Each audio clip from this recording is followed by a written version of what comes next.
Good. Very good morning for all. So now I'm going to share my slides. Can you see the slides? Yes, sir. Now it's fine, no? Yeah, sir. Yeah, thanks God. So we were talking about types of socialism. There are a few themes: communism, Leninism, Stalinism, Maoism, Fabian socialism, social democracy, revisionism, and Narodniks, right? We have discussed few topics earlier. Now we want to continue it today and want to finish it today, right? So can you memorize few of them if you can?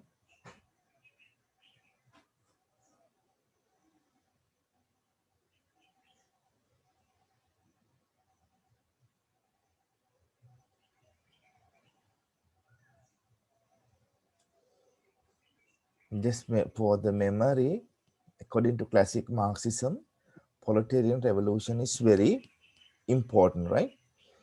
So according to classic Marxism, class consciousness among the working masses, it's very important to start proletarian revolution, right? Otherwise, it cannot be done.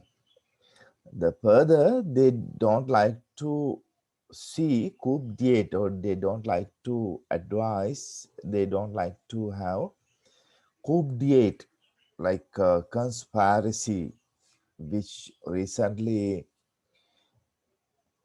has been seen in Myanmar.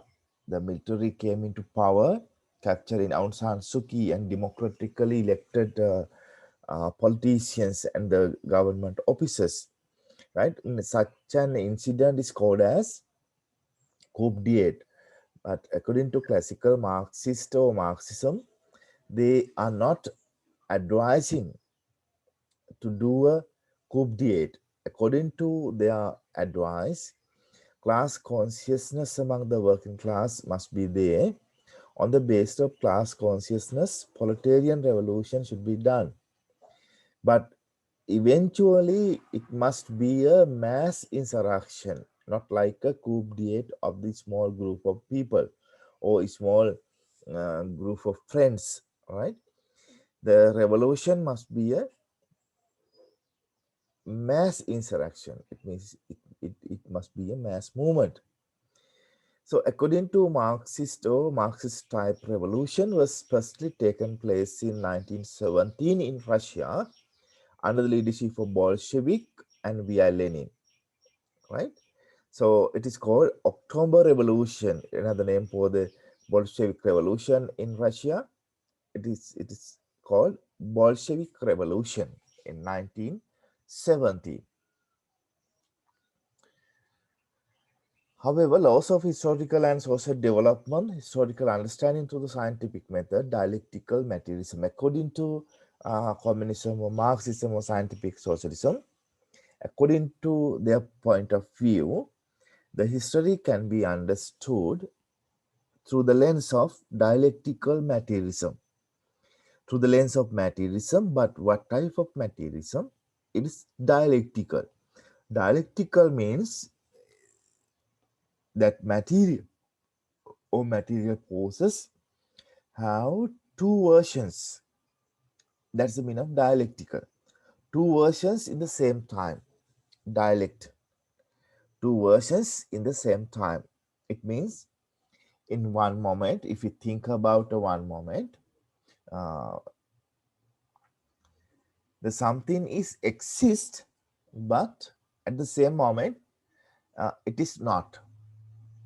That's the dialectical. Something is exist, something is there, but at the same moment, it is not there, right? Because it is decaying, it is eroding. For example, if you think about, if you can see my face through the Zoom software, right? Then you can say Ravindra sir is there. Through the Zoom software, we can see him. You can say in such a way, right? You can say, sir is there. He's on the table talking with us. You can say. But at the same time, I am eroding. I am decaying. I'm getting old. So when I start the Zoom meeting today morning, before the trouble, you can see me in the same way. But now in this moment also you can see me in the same way. But that's the physical appearance. That is the outlook of my appearance, right? But if you think closely, if you investigate closely, if you do scientific investigation closely, you can find the person who are the person who is there before the Zoom trouble is different one. Now we are talking about another one because he's eroding, he's decaying for the time being. At the same moment, one he's there, then he's not there. That's the meaning of dialect. Your in your case also the same, right? So then you can see the coconut tree behind me. So that's not the truth one. I mean, that's not the real one. That's the imagine, right? Image. Because that's image, it is there without changing. But if it is a real one, then it is also been changed for the time being. So then we can say coconut tree is there at the same time, same moment, coconut tree is not there. That's the literal meaning of dialectical. The uh, two versions of uh,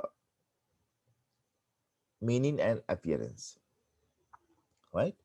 So according to the Marxist, pre-communist society is there, but there's no private property ownership. There's no classes like bourgeois and proletariat, so no any other conflict. So that society is very peaceful and calm. Then private property emerged. On the base of private property, conflict emerged. Every bad things emerged. The law, police, prison, army, and the state emerged, right? Then the slave society, the context of the slave society emerged. At the same time, slave society was eroding because of internal conflicts between slaves and the slave owners. So then we can say slave society was there, but at the same time, slave society was not there because it was eroding. Right? Then after feudalistic society came into exist, the same way, the serfs and landlords, they were fighting with each other. Sometimes landlords, serfs won the battle, but sometimes, most of the time, landlords won the battle because they had the power. Then because of dialectical materialism, new society emerged. It is called capitalist society. Then the bourgeois and proletariat classes were emerged. The same time, conflicts were there between bourgeois classes and the proletarian. But in this case, another society is there. It is another layer is there. It is called middle class. Middle class. When you're talking about middle class, in real ground, in empirically, practically, they are poor. They are not rich or bourgeois. They are not like bourgeois class. They are poor. Uh, When you're thinking about their economic capacity or purchasing power, carrying power, the, they are very close to the proletariat class because they're coming from the proletariat class. Majority of the members of middle class, they're coming from proletariat class, right? Uh, because of certain things, basically education or business, or sometimes they might have property ownership uh, because of marriage. Now they entered into the new level. It's called middle class. In practically, they belong to the proletariat class. They are not very rich people, but in mentally, right? But in their mind, they're always thinking to climb the ladder, climb the social ladder. They're always thinking to go up. They're always thinking to enter the bourgeois class. So, so with the aim of that, they're doing certain things. They work harder, they to earn money, sometimes do the business, learn harder, right? Sometimes they are committed to their profession, like medical practitioners, lawyers, tuition teachers. They are very committed to their profession to climb the ladder.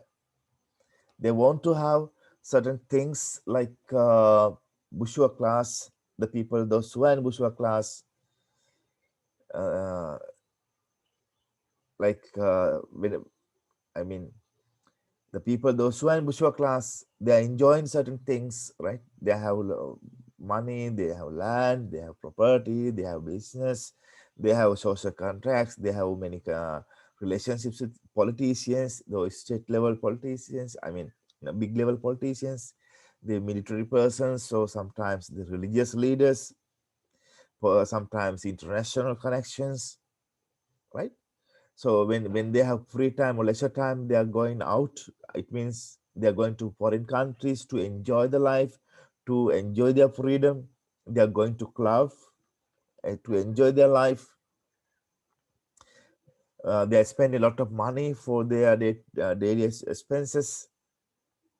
That's how they resided. That's how they are living. But the people, those who are in middle class, so they entered into the middle class. Passing very difficult roads, but now they are in the middle class, but they want to enter the upper class. It means bourgeois class. To do that, they are trying to do certain things. If they cannot do that, they're thinking in such a way, or they are trying to pretend. They're trying to pretend we are very rich, we are very posh, we are very uh, mm, like we are like bourgeois, right? They're trying to pretend. They change their language. When they are in proletarian class, they use the one language, maybe Sinhala or Tamil, or right. They worshipped Muslim, Hindu, or Islam. When they enter the middle class, they change their language, day-to-day language. Sometimes they may talk about Singlish, or sometimes English plus Tamil, or sometimes they may use the English or French or German to show their social status, right? They may change their religion. Sometimes now they may start to say that, oh, I don't have any religion. Sometimes they may say that I'm following that tradition, I'm following that tradition. Sometimes they may started to find certain things like where the Lord Buddha was born, right? Such a things. So because at that level, the they want to go off and they want to show off, then also like not like proletarian class, the, the basic things, I mean basic needs, they can easily fulfill, but they're not like bourgeois class. So according to V.I. Lenin, right, this class, the middle class, when they have to take concrete decision, when they have to take crucial decision, crucial decision, uh, they are not in a stable position.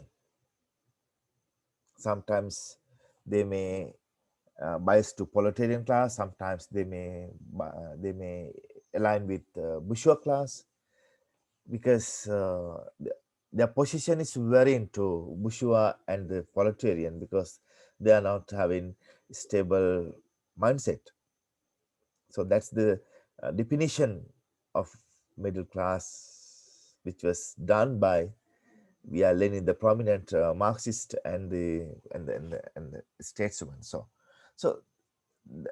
I think now you can understand what's the dialectical materialism and what the role of middle class in our society, right? So then, according to Lenin, he said that don't trust the middle class because they cannot take concrete decision. They are wherein their decisions might be varied from the proletarian to bourgeois.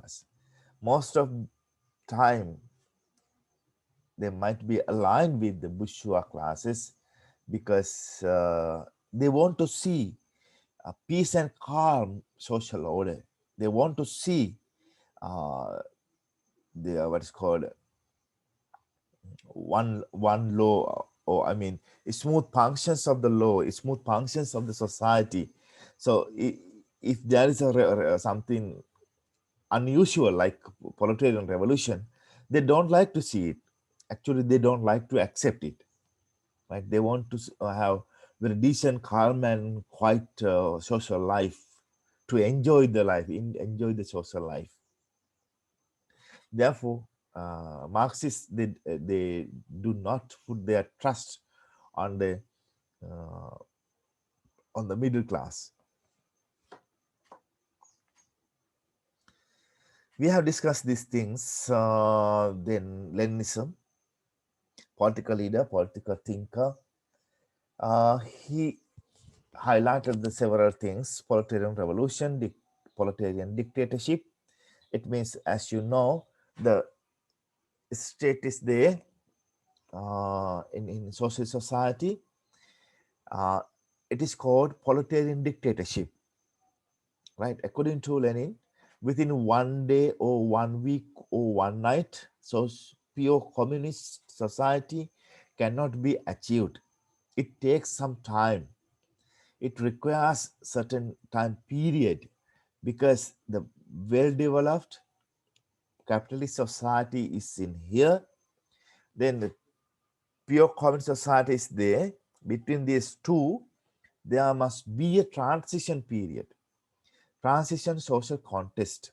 It is called socialist society. Socialist society is there between the capitalist society and the pure communist society. So in the socialist society, private property ownership is there, but it belongs to the proletarian class. So then state system is there, police is there, army is there, prison is there, but all these mechanisms belong to the proletarian class. The proletarian dictatorship in this stage or in this transition period, it has two important work. The first one is to fight with anti-revolutionarist. So they want to protect the the results of the revolution, proletarian revolution. So then They have to fight with anti-revolutionarist. Then they need to introduce certain policies, programs, and reforms. Actually, they need to introduce certain reforms which are very important to have pure communist society, especially social reforms to abolish private property ownership, right? To introduce alternative mechanisms instead of the private property ownership they want to have. So to do these two roles, what's the first one? To fight with anti-revolutionarist and the protect the results of the proletarian revolution. The second one, to introduce social reforms which are led to pure common society. Because of these two work, proletarian dictatorship is very urgent in this transition period, according to V.I. Lenin's idea. Then he paid huge attention on the vanguard party or Bolshevik party. It's called Revolutionary Party. So then another idea he expressed, imperialism. According to his point of view, imperialism is the highest stage of capitalism. According to his time, he died in 1924. At that time, imperialism is there. Then he understood imperialism as the highest development stage of the capitalism.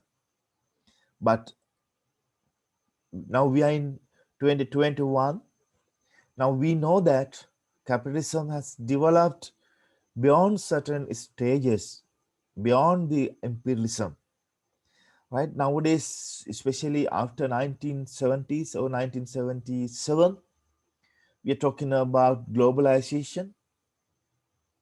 So then we are talking about public-private partnership.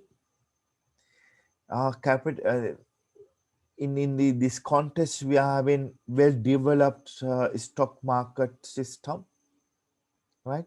Because of stock market, in the same time, the proletarian labor of the certain factory, if he or she collected some amount of money through his or her hard working, he or she can invest that amount of money in the capitalist in the stock market, and he or she can buy certain portion of the uh, shares of the company. Same company means the company he is working. Therefore, at the same time, particular proletarian labor might be a proletarian labor of of the of the company. At the same time, he or she might be a company owner of the same moment, right? At the same time, the proletarian might be the labor of the company as well as the owner of the company. But such a development was not there at the time of Marx, Engels, and Lenin. That's what Lenin understood the world, imperialist world, as the highest stage of the capitalism. But beyond his period, capitalism developed beyond the imperialist era, right? Stock market has developed, globalization came into exist, public-private partnership is there, right? So then after, at the time of Marx, Engels, and Lenin, private property ownership, for example, the companies, entrepreneurs, factories, they were organized, they were started by the private companies or the private people, certain individuals or the group of people. Then it is said companies. But what was happened? The company ownership is belong to the state,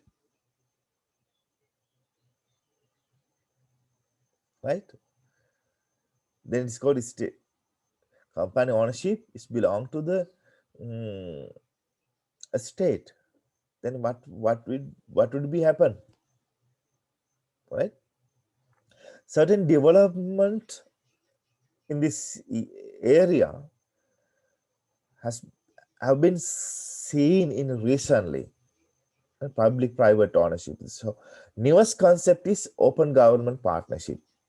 In 2009, in USA, under the leadership of Obama administration, they started to implement this open government partnership. They are going beyond the public private partnership. Now they are talking about open government partnership. So if you want to see what is open government partnership, you can read my latest book about uh, an an approach to the open government partnership. It is in Sinhala media, but it has been translated into the Tamil version. So it has been distributed the whole island um, through the mechanism of Sarvodaya Samadhana uh, societies, right? Free of charge. It has been distributed all island in Sinhala area as well as in Tamil area. Tamil version is there. Right? If you want to know it, you can read the book. So then internationalization, Lenin highlighted the importance of internationalism. What is that? According to his point of view, the first socialist country or Marxist country or socialist country, it could not be survived without having international support. To have international support, he wanted to see socialist countries in other areas, other places on the world. But up to 1949, there was no second socialist revolution or second socialist country in the world. The one thing is there, according to Leninism, proletarian revolution should be done by the proletarian, but the labor should take the leadership. The labor class should take the leadership. Others like farmers, peasants, some other proletarians, they should follow the labor class. Labor class should be the first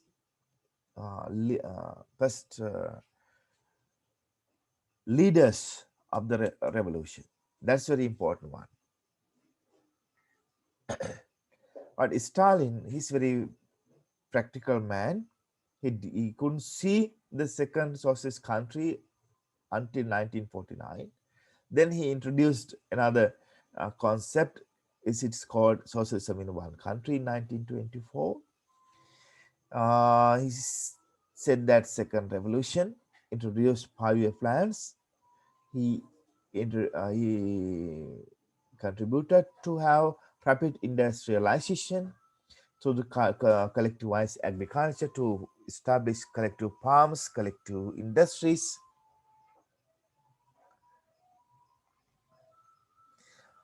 However, the socialism under this period of Stalin, it's called state socialism, because peasants have to give up their land to the state, then they have to join state or collective farms.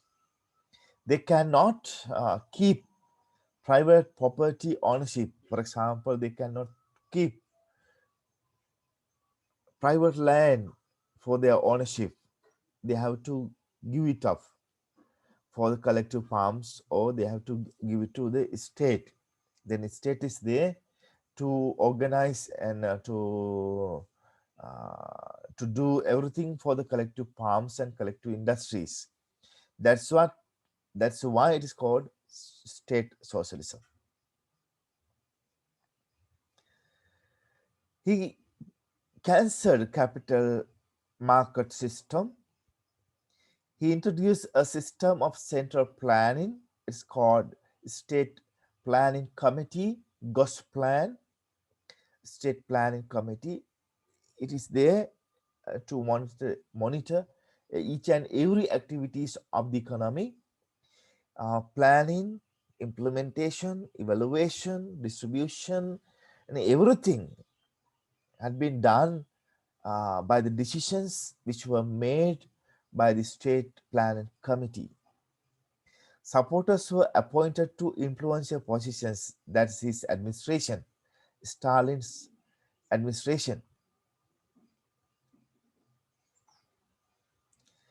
Democratic centralism and appointments from the above he introduced to the easy governance. However, he used the power, political power, as a brutal weapon. He used it to kill, to destroy his political enemies, not actually his real enemies. He used political power, state power, to kill or to send to jail and also destroy his political enemies. His major or prominent political enemy was Leon Trotsky, because at that time, after the Lenin, uh, power struggle was there between Stalin and the Leon Trotsky, right? Actually, Leon Trotsky was a very practical man as well as theorist, intellectual. Lenin also had the intention to give the state power to the leadership after his period, but was doing the conspiracy and clandestine way, misusing his personal contacts. Stalin captured the power, and Leon Trotsky has to flee to the Germany and has to live there secretly. But however, the secret police of NKVD under the leadership of Stalin, uh, right? They used the power and military missions to kill the Leon Trotsky when he was in Germany. Million people lost their lives because of disloyalty or criticisms against Stalin's administration. Millions were imprisoned in labor camps or gulags. Gulags means another type of very unpleasant uh, prison, right? Millions were imprisoned in labor camps or gulags. Then they were died while they were working over there, or sometimes they were in Siberia without having proper food, proper sanitation facilities, and the medication. Debate or criticisms were eradicated by terror, by using terrorism. It is it is called state terrorism.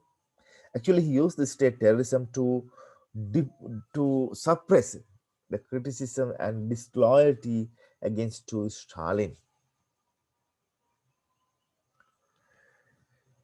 All right. Before that, I want to highlight one thing. It's called Maoism. Actually, the difference between Leninism and Maoism, in the proletarian revolution, Lenin highlighted the importance of labor class, the laborers. Not like Lenin, Mao Zedong in China, he he based on the peasants, the farmers. Because at the time of Mao Zedong in China in 1949, motherland China was not a well developed or well industrialized country. A very big population was there. Majority of them were peasants. So without having laborers, the Mao's laborers, Chairman Mao Zedong couldn't have proletarian revolution on the base of labors. That's what he focused on peasants. But Lenin, he focused on labor. However, both the classes are proletarian. Therefore, these two revolutions, October Revolution in 1917 in Russia, and also Chinese Revolution, Communist Revolution in 1949 in motherland China, can be understood as proletarian revolutions. After the proletarian revolution, Chairman Mao Zedong and his political party, Chinese Communist Party, came into power and established its own mechanism, its own systems. They introduced certain reforms. At the time of they captured the government power in motherland China, it was ruled by uh, Chiang Kai-shek and the Kuomintang. They had to play to Taiwan. Right now, after that, they established their government over there and started to claim they are the real motherland China. But UNO, they accept the Mao Zedong and its communist China as the motherland China and the main country. Then after they introduced certain policies, especially in 1978, President Deng Xiaoping, he introduced very radical and very sophisticated economic policies. He introduced town and village entrepreneurships, allowed to use private property as well as money step by step. Then after the period of President Deng Xiaoping, the People's Republic of China started to achieve rapid economic development. Nowadays, they are the world leaders, right? So then when we're talking about Fabian society and the Fabian socialism, that's another topic. Uh,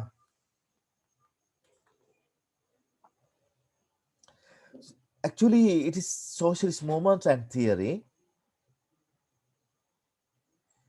emerged from the activities of the Fabian society. At the time of 1884 in London, there was a society, it is called Fabian Society. It was founded in London in 1888, 1884, right? 1884. So it's called Fabian Society, right? That was the year Frederick Engels wrote his book, The Family Private Origin of the Family, Private Property and the State, 1884. In other words, Marxist theory started to develop.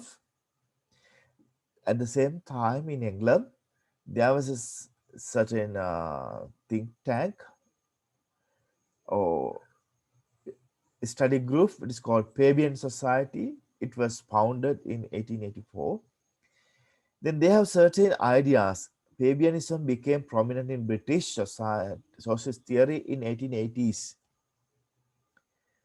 They have new ideas, radical ideas comparing other thinkers and other views, other contemporary views in England, right? Especially London. So then that society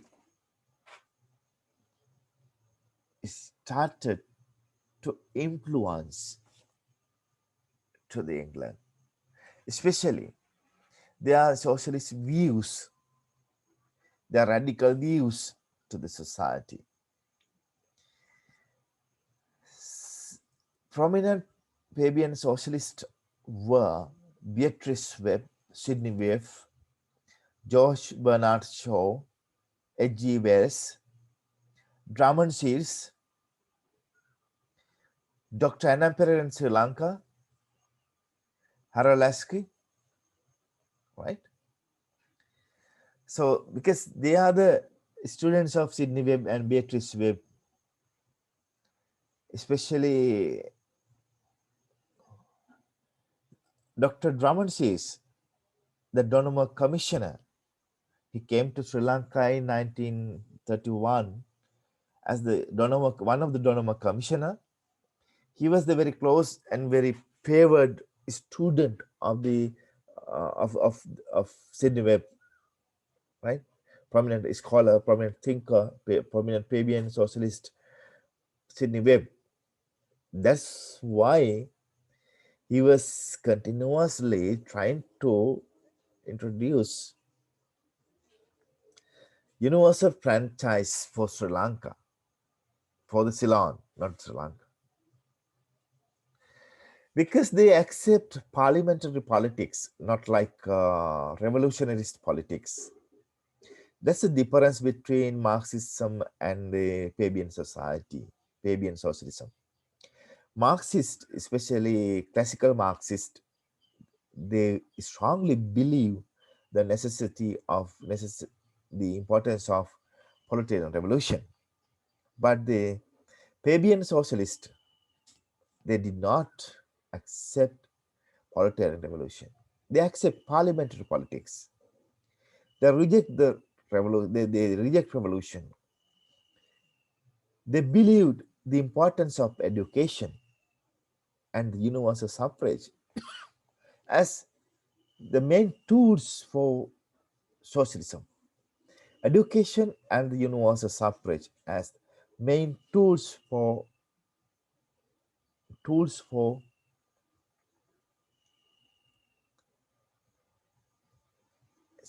this for the establishment of socialist society, for the establishment of socialist society, education and the universal suffrage.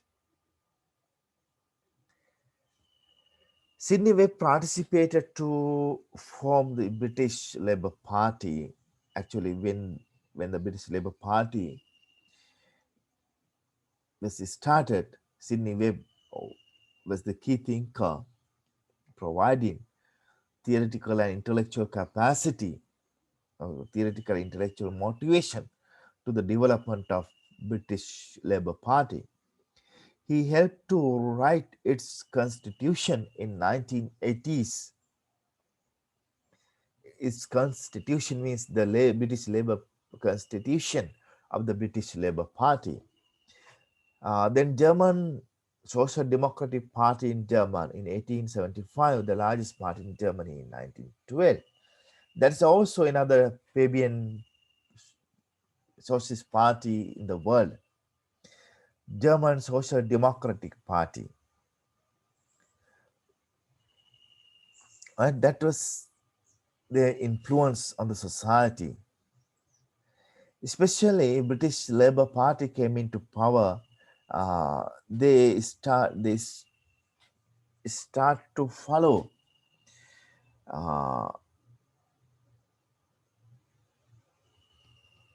what is called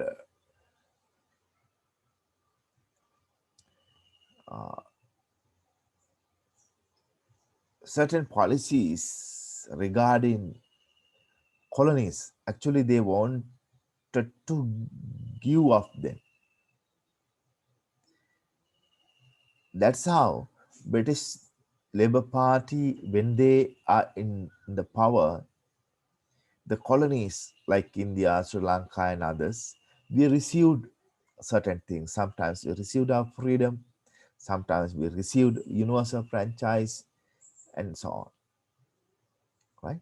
So that's how they behave because of the Fabian socialist views.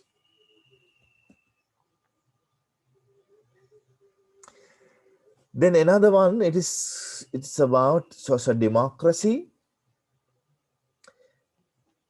it was highlighted, it was coined by the Karl Kautsky in German, the political thinker, intellectual thinker, and the politician, Karl Kautsky. He introduced Gothe program to achieve socialist goal through the lens of universal suffrage. He highlighted the importance of equity to social life. Then he believed peaceful transition to socialism. Like Fabian socialist, Karl Kautsky and his followers also did not accept the proletarian revolution because, according to their perspective, peaceful transition is there from capitalist society to socialist society. So, it is not needed the proletarian revolution is not needed. There's no any requirement for the proletarian revolution. He also believed universal suffrage and peaceful and uh, calm and quiet transition to the capitalist.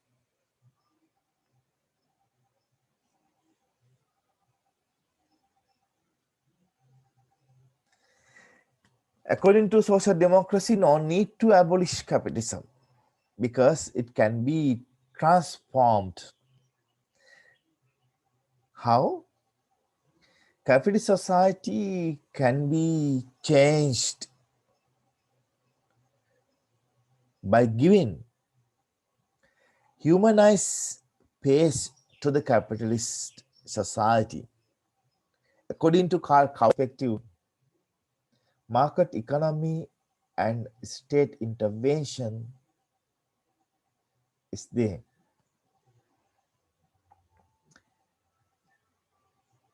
Market economy is there. It, it needs, but state intervention is there.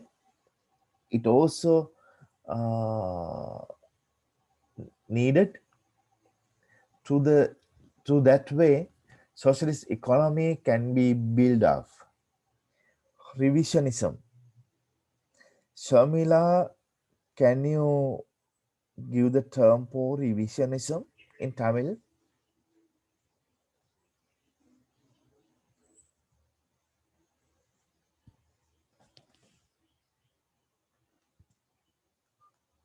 Revisionism.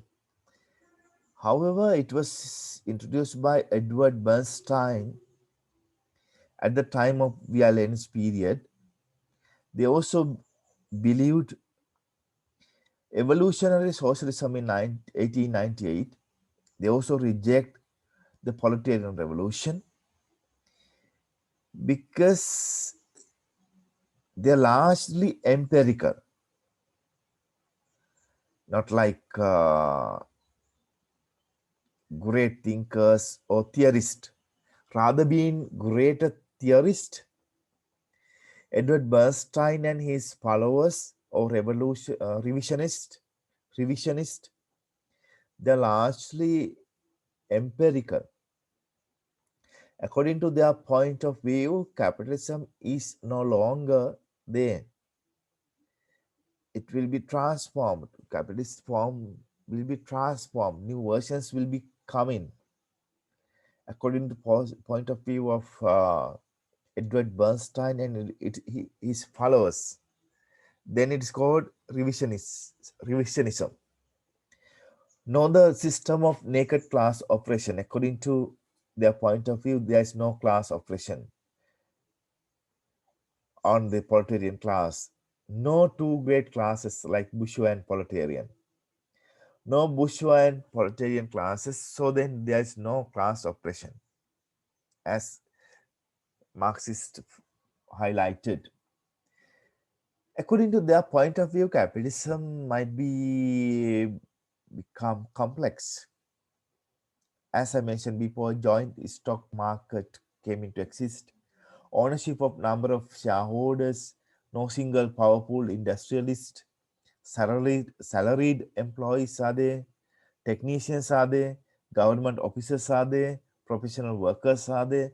So no capitalist, no proletarians, right?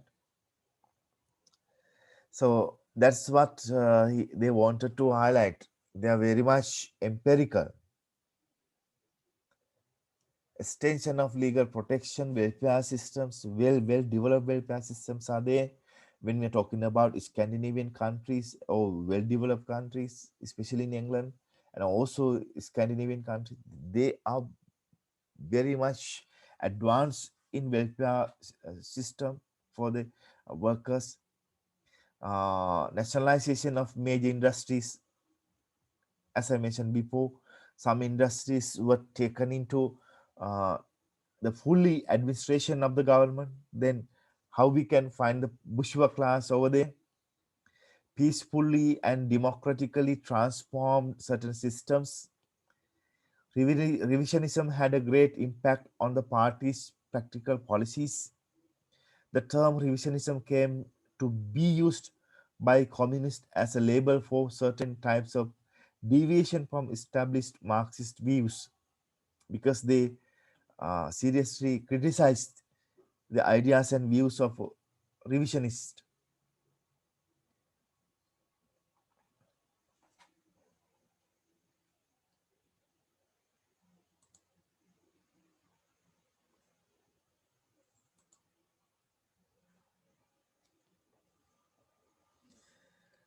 Any questions or clarifications from your side?